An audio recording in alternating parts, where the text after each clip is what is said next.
We will now hear testimony. On the final day of hearings into the deadly implosion of the Titan submersible, more shocking testimony about the CEO bent on selling rides to the wreck of the Titanic. He said I would buy a Congressman, and basically the problems would go away at that point in time. The vessel imploded near the legendary wreck last summer, killing 5 who were on board, including OceanGate CEO Stockton Rush. OceanGate came very, very close to killing me. Over 2 weeks, investigators from the U.S. Coast Guard heard from experts and former employees about a string of red flags around the mission. Questions about how Titan was tested, warnings about its carbon fiber hull, all unheeded.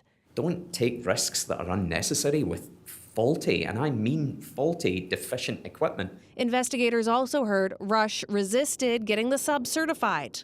It takes too long, it's too expensive. Paying passengers, known as mission specialists, testified they embraced the risky sub. I mean, it's kind of like jumping out of an airplane. I mean, you don't do it because it's safe, you do it because it's an adrenaline rush. This maritime historian says OceanGate navigated cracks in regulations to push the limits, holes he wants sealed. So that if you take a submersible out at sea, it's got to be registered in the country. It needs to meet certain requirements. And on the final day, a revelation about the multi-day costly search effort 380 nautical miles off the coast of Newfoundland.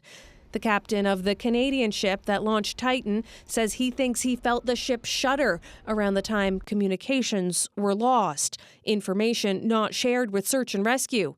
The head of that effort calling it unconscionable. Now it's up to the Coast Guard and the U.S. National Transportation Safety Board to come up with recommendations to prevent a similar tragedy in the future. Heather Gillis, CBC News, St. John's.